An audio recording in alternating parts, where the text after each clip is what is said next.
Welcome back to the closing table. Today, I am joined by Alison Elder, a top producing real estate agent in the Lake Tahoe region, known for her deep local market knowledge, exceptional client service, and commitment to achieving outstanding results. As the leader of the Elder Group Tahoe real estate firm, Alison brings a strategic, data-driven approach to buying and selling luxury and second homes in Truckee and Lake Tahoe. Her success is built on understanding the unique nuances of this highly competitive market, ensuring her clients are always positioned for success. Whether you are looking to find your perfect mountain retreat or achieve the highest possible return on your property, Alison Elder offers the expertise and dedication required to navigate the Tahoe real estate landscape. Welcome to the show, Alison. Thank you very much, Adam. It's great to be here on this beautiful day in the Truckee-Tahoe region. Thanks for the invitation. My pleasure. I'm happy to have you here. By all means, in your own words, tell us about Alison Elder and the team.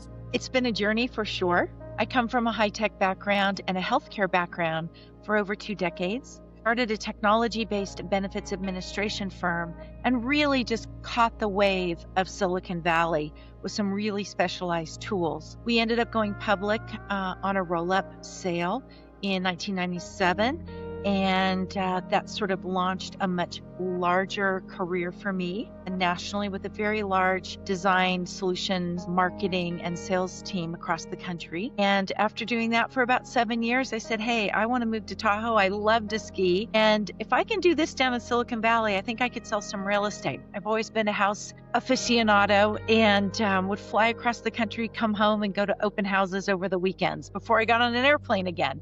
So I thought, I'm going to sell some real estate up in the Truckee-Tahoe area, and here we are. I'm proud to be affiliated with Chase International, which is the luxury leader here at the lake. Perfect. All right, so let's start from the beginning. You get to Lake Tahoe. Did you know where to begin? What brokerage to go to? Walk me around those early days, if you can. Sure. We moved up from Alamo, California, up to Truckee. And my son had just been born. My daughter had not arrived to our family yet. And so I joined this same organization that I was using to sell my properties in the Bay Area, and that was Intero. And so that seemed like the natural place to go. But remember, this was back in 2002. Zillow didn't exist. Binders on desks existed, and you simply waited for people to walk in during your desk time and hope that a customer would come in and you could go out and show some property or schedule a listing appointment. So it was very, very consumer-based, in-person. People would make an appointment to come into the office. It was so different. And so today, in comparison with all the technology and AI tools we have available, automation and that sort of thing, even Zillow, which was the big animal back in 2008, times have truly changed about how you reach the consumer and how you connect with them to build a relationship and support their real estate needs, whether they're selling a property or purchasing a property. Love that answer. So over the evolution, I guess, let's call it the past 20 years, is there a single piece of technology that you would say has impacted your business in the best possible way? Yes, As far as client experience goes or the whole transaction? Yes, absolutely. I think the number one thing that's helped all realtors, not just us, if they're really focused on it, and we tend to run the business like a Silicon Valley technology hub with great customer concierge service in front of it. And so because I come from that world, I'm always looking at how to do things more efficiently, how to do them better, and how to create the best possible client experience. And so that's our website. For example, right now we're running about 100,000 people a month on our site, and we do that by targeting through SEO, our 30,000 people in our database. We target that sphere of client, agent, referral sources, etc. So I think when we're competing in a very tight market and a niche market here in the Truckee-Tahoe area, that having the ability, knowing that our clients are 87% second home, you have to go find those people that are coming up and target them. And through the evolution of what websites can do today, and we do use AI heavily in our site, we're able to reach and connect with those people because really at the end of the day, it's all about connection. And I would say that is the number one tool that we use. In the early days, we were one of the largest purchasers of Zillow syndication in the country, in the top 5. We spent hundreds and I'm sure well over $1 million with Zillow in the early days because remember, websites couldn't do that. IDX integration didn't really exist. It wasn't very powerful. It was tough to reach that consumer. So where did everyone go? They went to the old Realtor.com and the new Zillow. And so that was our early entry into wide distribution of our listings and our communication tools. And Zillow was a big part of that. And then as technology improved, we scaled that back significantly to basically zero because our own website has replaced that. We are the MLS at Elder Group. I love to hear it. It's very, very impressive. And I love the fact that not only are you utilizing these new tools and the technology to extract the data or those tipping points when somebody has expressed that, maybe they want to explore a secondary home. I feel like most people kind of are using now, or they're trying to utilize it, but they never get to extract the full potential from the product or the technology. And Sure. that's where the automation element really, kicks in and shows its beautiful face, because AI in an isolation is great, but when you automate it across multiple tools, that's where the real value really surfaces, because you're able to consolidate processes. You're able to be a lot more efficient with your timing to them, and certain mundane things. And I'm sure what I'm about to say maybe not is not as applicable to you. You seem very seasoned, you know what you're doing. But a lot of the real estate individuals that I speak with, they just don't know where to begin. And when they start, it's either it's a level of being overwhelmed by it or not really know how to implement it into their workflow where it makes sense. So that's ultimately why I created my business, was to be able to be that initial consultant and then help them implement it into their business so that they're able to leverage all the wonderful things that it's doing for businesses across the country right now. So with all that being said, is there without getting too much into your secret sauce, I'm curious as to what is the biggest metric or sign for you from AI that you use as a catalyst to take a specific course of action? Sure. Is there But one that really stands out to you? there really is.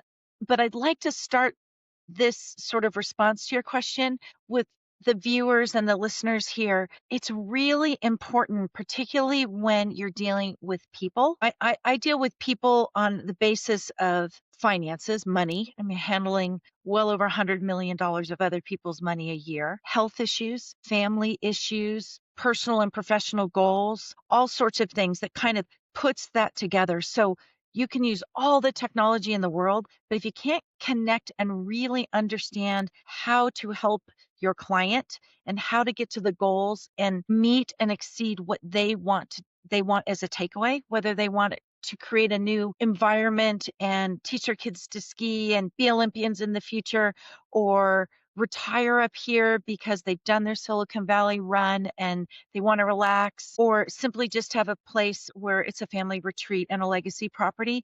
Really understanding all that is super important, and knowing the market. You have to know the market. You cannot run a real estate business on just technology because AI doesn't understand business needs. People understand business needs. AI can just deliver the information. So you have to know how to apply that. And honestly, sometimes when not to apply it. Just because AI tells me an answer doesn't mean I'm going to just say, oh, okay, I'm going for it. This is what I'm going to do. How we use AI most in our company is absorption of our website. What do our clients like? What is the consumer like? What are they looking at? What are they not looking at? How's the trending? What's our absorption on our drop mail? I still like drop mail. I still do old-fashioned advertising. I haven't given up completely paper, because here the generational shift that's happening is that that the parents and the grandparents are transitioning their property. Many of those age sets are still really liking touching and absorbing some paper. It's all augmented, of course, by technology, but remember the era they came from. And I remember getting my first laptop in 98 thinking I could type faster than I could type on my computer. So there's a whole cross network and segmentation of how you use AI to run and help guide the business. So I think it's a tool set, but we never in any business, whether it's a, business to consumer market like it is now, or a B2B, or even a C2C, there's still people behind that business. So I see AI as a tool set, but we never want to lose the humanistic touch. But AI is IQ, and people, how we run Elder Group is we're very high on EQ. And so that very powerful combination comes together and really propels our business because people like to connect with us and they feel that we can bring value that they can't find online. Otherwise, why would you have a realtor? You don't need it, right? If you can do it all yourself, but that market knowledge and that understanding and that connection and that process, that's still very much a humanistic touch. And we always, always, always like to remember that. And so AI helps us be efficient, and it will continue to do so because I think the adoption of that piece of technology is changing so quickly, and companies like yours are developing solutions for different key marketplaces, which I'm very interested in. Because the number one thing I always tell my team is just because we did it that way yesterday doesn't mean that we're doing it that way tomorrow. And if we're not constantly and adapting to changes in client needs and geographics and technology and marketing programs, then we're living in yesterday and those clients will just find someone else no matter how well I know the market. So it's really that whole fulcrum of being able to pull together the humanistic touch, the market knowledge, and then leveraging technologies and really using AI as it develops. And we all learn together about how to implement the best practices of AI to help drive the efficiencies of the business. So that's that's kind of where I see AI becoming more important in our business is that it's part of my overall tool set, and we rely heavily on subject matter experts to help us in our business. So we have our staff, and then we have experts that have been with us for over 20 years. And then I have the new technology team that I'm constantly challenging, and they're challenging us to become better, more efficient, more effective, and really target the markets that we want to reach for consumer absorption here in the trucking market. Well said, Allison. Well said. And Thank you. and I agree with you. AI, and this is, my overarching philosophy behind it. It's to enable the human. It's not to replace the human. And I know from experience firsthand as a realtor that your relationship with the people is what drives the transaction.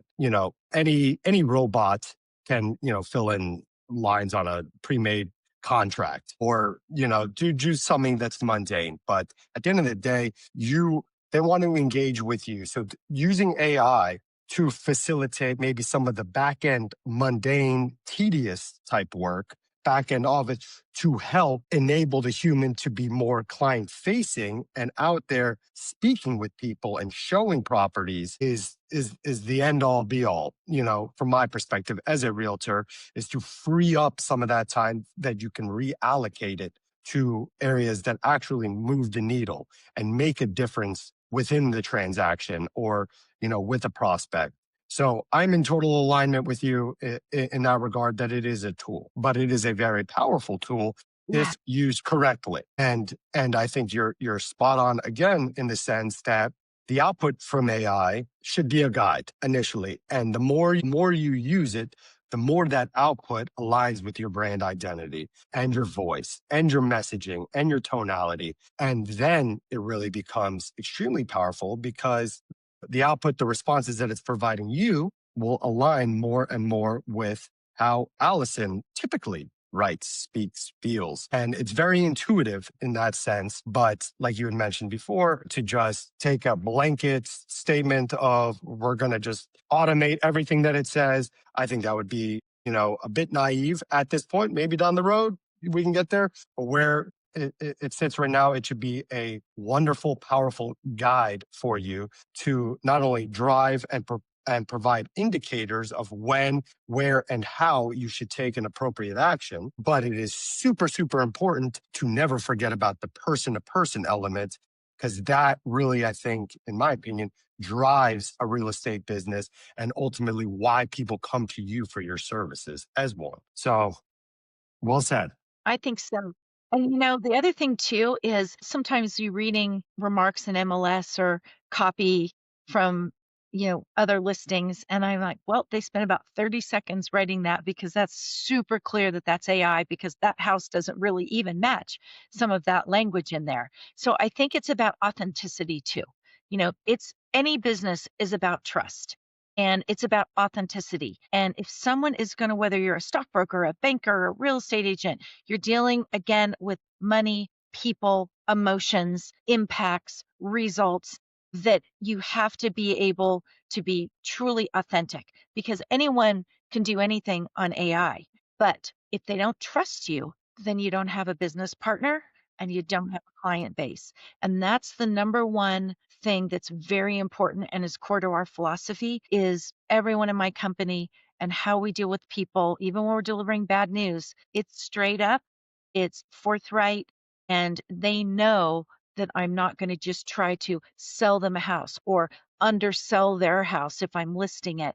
They know, and they're going to be very well educated, informed about what these impacts are and where the market is. And I think that is probably one of our strongest reputations that we've developed over the years is that we're very leading edge, very concierge focused, very much real people that care about what we're doing so that while I'm powering the business, they're still dealing with what you said, Adam, with people. They're dealing with us to help them. And I think that when you combine AI, and I'm super excited to see how AI continues to develop and support businesses. I think this, professed AI bubble and stock prices and all that stuff. I'm not sure that I think that that's going to tank because I think that AI is getting smarter and smarter. And as business efficiencies come to those publicly traded companies and that then touch corporate America and small businesses, we're going to get more and more efficient and be able, again, as you mentioned, you have to leverage it properly. But I think it's going to be sort of the next, laptop from the 1990s, right? It's going to be a new way to leverage your time and business and knowledge base.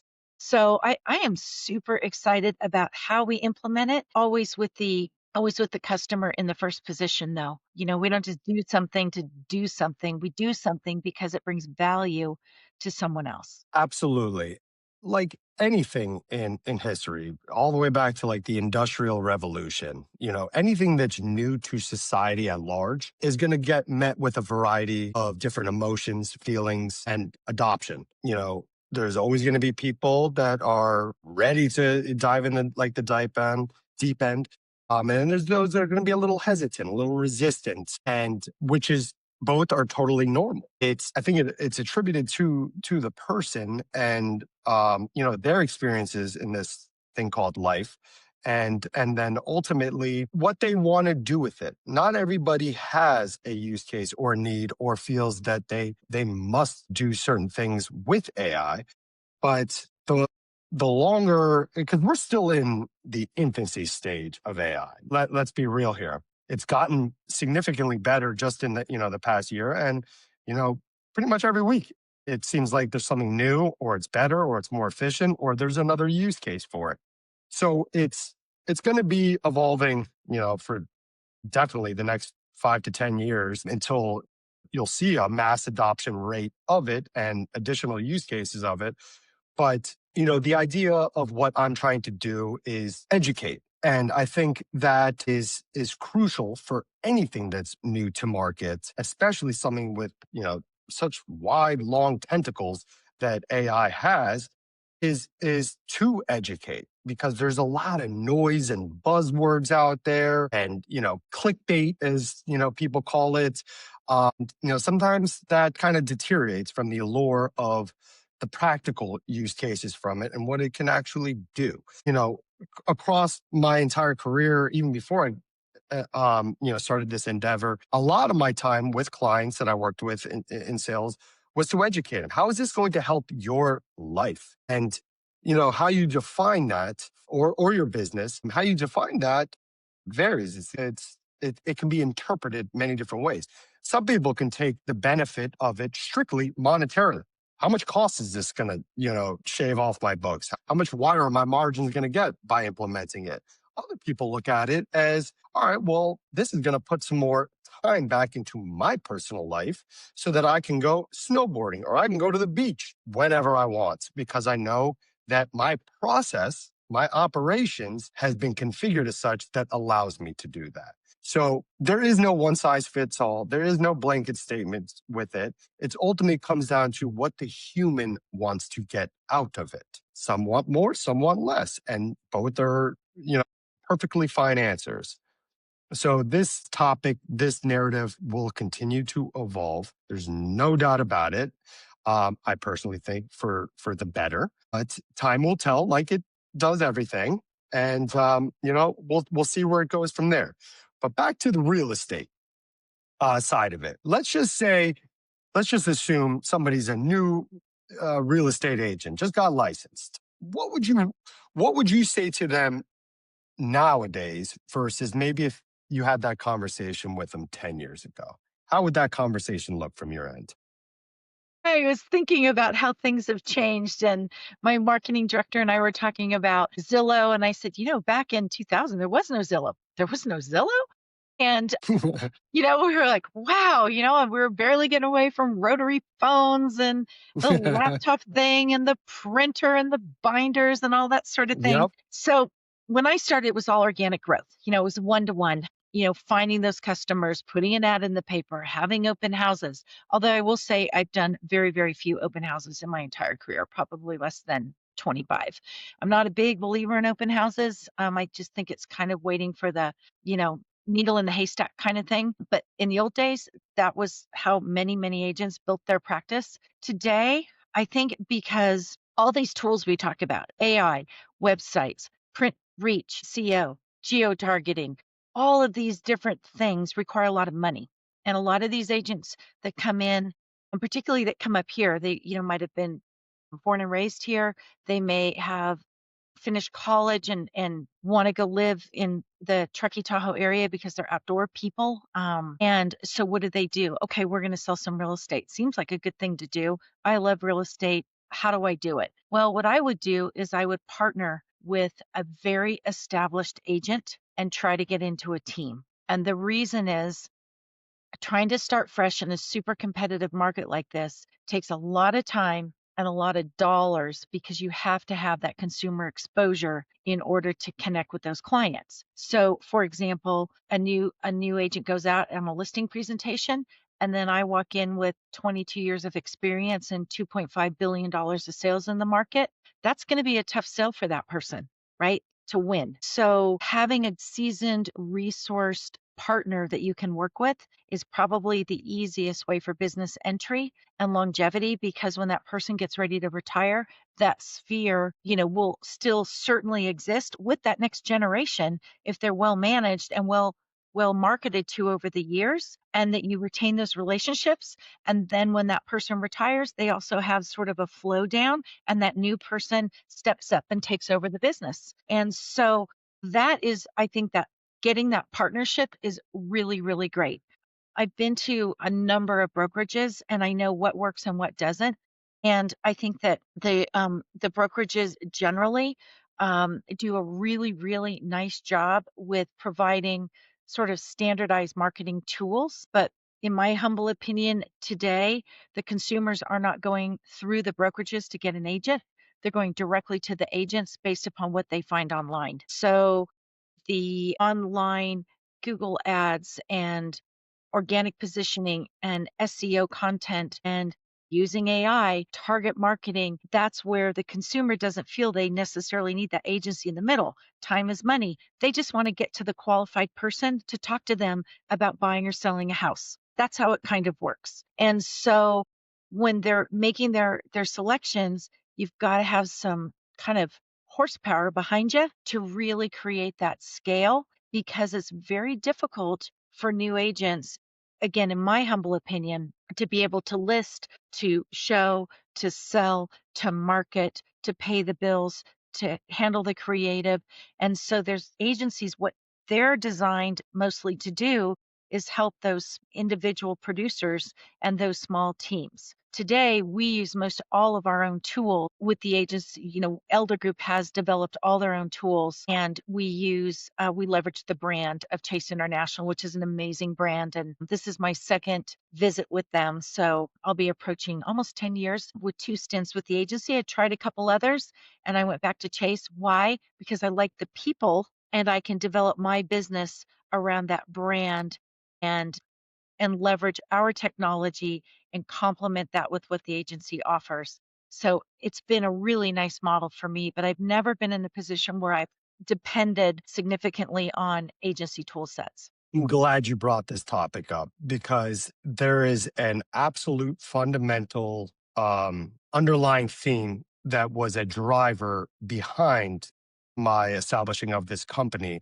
And that was the fact that I have experience at large brokerages and I'm currently with a small brokerage. And as I was trying to develop and understand the psychology or the reasons as to why an agent chooses one versus the other, and what kept coming back to me was the notion that you're going to go to a big brokerage because they're offering the tech, the operations, the marketing, all the other resources, X, Y, and Z. But with that being said, every commission that you earn from your client that you establish the relationship with, they take a sizable chunk of that from your commission. As agents, at the end of the day, it's your business. You want to make a livelihood. And what I found after, speaking with a lot of different agents as well and just doing my due diligence is that oftentimes what the agents think that they're ultimately getting that's going to directly correlate to more closings, more commissions doesn't necessarily equate, and thus leaves that agent trying to reconfigure what they want to do,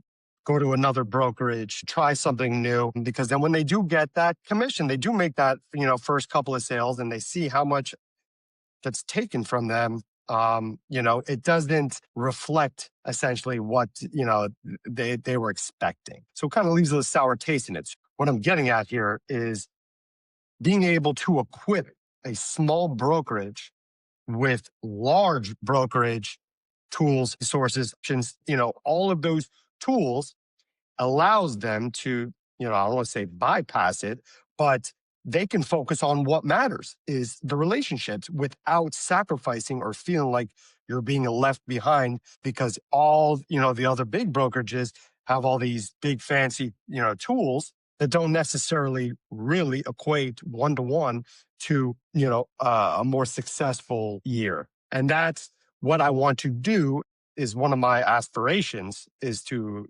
be able to equip the smaller agents, the independent, the boutique brokerages with these type of technologies so that their offer to agents, if you were a broker at one of these, is that you're able to attract agents easier and more consistently because you can offer something similar that the big brokerages can. Well, I think Thoughts I on that? agree, I agree with most of that. However, I think that the brokerages, the national brokerages, do a very nice job with their marketing. And they do a very good job, again, supporting that single producer or maybe a single producer and a partner. Like, oh, if you're on vacation, I'll support you. And some of them have transaction management services. You pay for all that. So you do absolutely pay a franchise fee and pay a split depending on how you produce. But and I like a brand, by the way. I've always been with a brand. And my clients constantly say, why don't you just be your own brokerage? Your brand is so strong in this marketplace, you don't need a brokerage. I'll tell you, I like a brokerage. And the reason I like having a brand, and I particularly like Chase International, is because one, it's just a classy organization with great leadership. Two, they still let me be independent enough that I can leverage my brand, Elder Group Tahoe Real Estate, and be supported with a larger organization that has 400 agents in it. So it's kind of neat having the best of both worlds, but the only reason I can do that is because of my volume. If my volume was like a regular producer at, 7, $8 million a year, there's no possible way you could do what I do because the cost of that is significant. I mean, our marketing budget is over $500,000 a year before staff. Hmm. You have to, like for us, we combine the resources. I think what's going to happen with businesses like yours is that the agencies, the national agencies, so can kind of consider us a boutique agency within a brokerage firm. And we're really proud of that. But I think what's going to happen is these boutique agencies and these national brokerages are going to have to get way more efficient because the margin compression on those organizations, you just look at the stock trading, the ones that are publicly traded, the Compasses of the world, etc., the Sotheby's wrapped up into other organizations, the Berkshire Hathaways, those compressions are getting very, very tight for the brokers, particularly when you have a changing market condition. So when it's getting good and COVID, awesome. Everybody's making a lot of money. When the market changes and the interest rates go up and Please go ahead. tight inventory, all of a sudden that profit and loss statement gets very, very different. And so I think that the agents also, to your point about saying, wait a minute, what's my take home for the hours I've invested, is also putting a lot of compression on these national brokerages and any brokerage because there's only 12 eggs. What I tell my team all the time, hey, folks, there's 12 eggs in the carton. And so we can't spend 11 and a half of them and stay in business and give bonuses and profit sharing and K matches and healthcare packages and raises and all these other things that go along with supporting a business. So it's a very interesting balance. And you really, like in our elder group situation, I am very careful about understanding the market and budgeting very conservatively so that our business is safe, our employees are safe, and that in itself is a process because I think and again, back to that team, getting in a team, but not such a big team that it just gets diluted, but having impact and being able to be a real contributor as a younger agent grows their business. And maybe it's a partner with another younger, but maybe a slightly more established agent. But those kind of things are what we're seeing constantly. I was one of the first up here that had a group, and now, there's 22 different groups, and those groups change constantly with personnel. We've been probably one of the most stable up here, and particularly with how we drive that business and how we bring people in and how we leverage our resources. Remembering we've got our core team, and then we've got all these professionals that are subject matter experts that surround the business, and it tends to work. But we're also carrying a business model that I don't think otherwise exists up here, but we've been really, really successful with it. It shows. With all that being said, nothing that I said throughout this call has been a blanket statement, size fits all. For There's sure. always different circumstances and, everything that would contribute to ultimately making that decision of where you want to be, who do you want to work with. So, Absolutely. there's a shoe for everybody out there to wear. It's just you have to figure out what works best for you, for your lifestyle, and knowing that this crazy thing called life, things change. You And move. You and if have you can use AI to measure the success, whether you're an individual producer, a small group producer, you're in a large group, whatever that business model might be, my number one recommendation is to measure the expense. Are you getting an ROI from the expense? Because you've got to make the top line, pay the brokerage, pay the taxes, and then you have what's left, right? And you have hmm overhead that's ongoing, whether it's a Zillow syndication buy, drop mail, whatever advertising, print ad that you do. It doesn't matter what it is, but you've got your core expenses. And by the way, you have to pay yourself. And I think that's where AI can be help, particularly smaller producers, is to really measure the success of where and how they're spending their money. Because if you're not getting an ROI on it, don't do it. Give it up. That's a Forget boof. it. Yep.